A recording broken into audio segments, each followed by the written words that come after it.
大家好，我是 Klaus。这些年，满洲的没落让一些人怀念曾经满洲国的繁荣。虽然在意识形态上，满洲国经常受到一些民族主义者、大一统主义者的抹黑，这些争议不是我们今天要讨论的。但是满洲国的繁荣是不容置疑的，即便是经过了战争的破坏以及苏联的掠夺，在1949年中共独立建国之后的相当长一段时间里，东北三省一直都是中国的工业和经济中心，包括中共建国后的第一辆汽车、第一架喷气式飞机、第一部电影等等。满洲几乎包揽了所有重工业和轻工业的第一，这些都是源于日本统治下的满洲国的发展。那到底当时的满洲国有多发达呢？我们今天的节目就来回顾满洲国的繁荣，同时揭秘苏联对满洲国的掠夺和破坏有多严重，以及中共在满洲获得了苏联多少支持。跟我们看到最后哦，谢谢。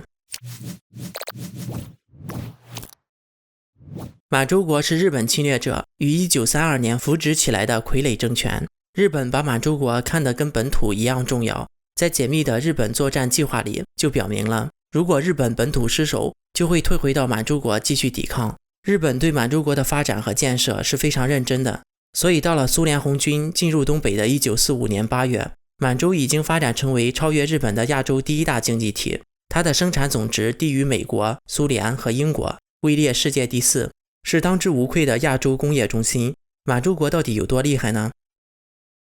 当时作为世界第4大工业体的满洲国，煤产量占全亚洲的近一半，生铁产量占全亚洲的近90%，钢材产量占全亚洲的90%多，发电量占全亚洲的90%多，碳酸产量占全亚洲的近70%，苏打灰产量占全亚洲的60%，水泥产量占全亚洲的近70%，机械工业产量占全亚洲的90%多。当时乘火车从沈阳到大连，就能看到铁路两旁工厂林立，城市连片。沈阳当时就有东方鲁尔之称。1945年收复东北时，东北工业产值占全国的 85%， 台湾占 10%， 其他地区仅占 5%， 而且主要集中在上海等少数地区。当时的关内几乎没有建立现代工业。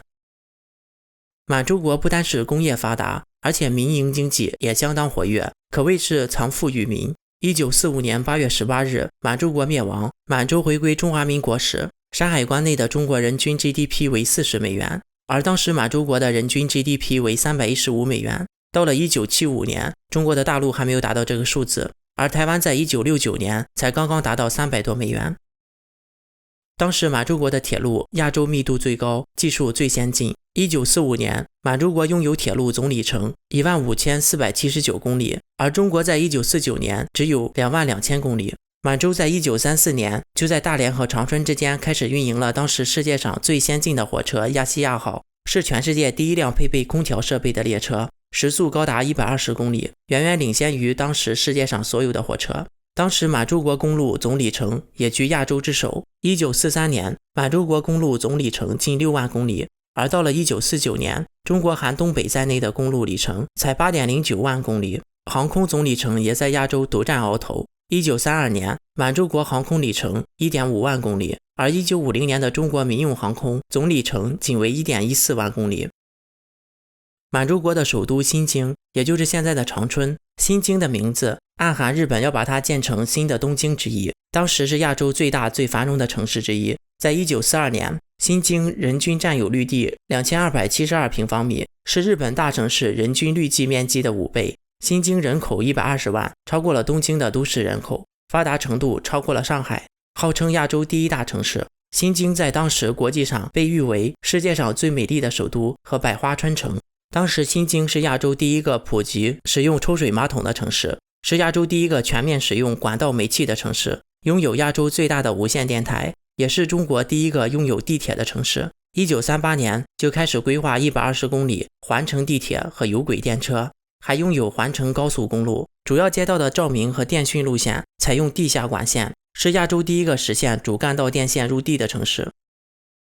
满洲国和世界联系紧密，当时哈尔滨就有2000个外国商业组织，巴黎、纽约等世界大城市就与哈尔滨有了直接的商业往来。到1932年，就有30多家外资金融机构进驻满洲国，开设了分行。当时的满洲国人穿着也引领时尚，现在仍然有不少人都认为东北人比较时髦，尤其是东北女性什么都敢穿，这多少因为残留一些满洲国时代人的生活习俗。大连曾经是服装之都，引领时尚前沿。到今天，大连依旧每年举办大连国际服装节，这是当时满洲国民婚礼中戴墨镜的新娘，由此可见一斑。但是好景不长，1945年8月8日，在日本正式投降的前几天，苏联对日宣战。此时的日本已经是强弩之末，苏联150万军队仅仅用了23天，用了极少的伤亡就取得了全面胜利。之后苏联便开始了有组织有计划的掠夺战利品，甚至包括民间物资。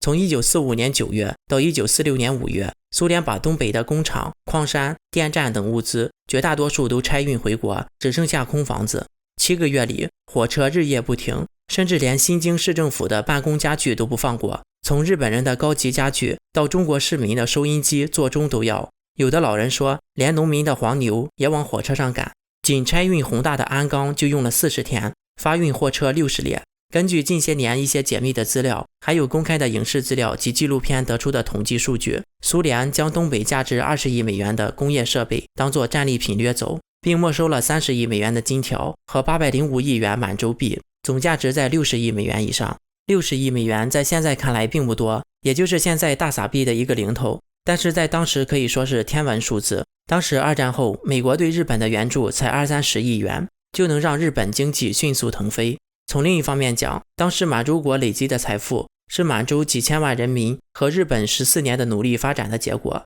被苏联一扫而空。再挑一个具体的例子来讲，前面讲过的当时世界上最先进的列车亚细亚号，整个车厢都被拆掉拉到了苏联，中国仅剩一组车厢，现在被收藏在博物馆。总之，苏联把满洲国从头到尾搜刮了一遍，能拿走的都拿走了，唯一没有拿走的是关东军和满洲国军的军事装备，因为苏联最发达的就是军工业，他们本国军火堆积如山，同时还有美国援助的大量军火，全部丢在远东的各大港口，而这些军火都送给了中共。具体有多少呢？历史学家的研究、国民政府军政部长陈诚的回忆录以及苏联的解密档案都是相吻合的。我们以苏联解密档案为例，第一，苏联向中共提供了日本关东军的可装备至少100万军人的武器装备，步枪70万支，机关枪14000挺，炮4000门，坦克600辆，飞机860架，汽车2500辆，弹药库679座。第二，按照史达林的布置，驻朝鲜苏军把日军在朝鲜的武器全部移交给中共，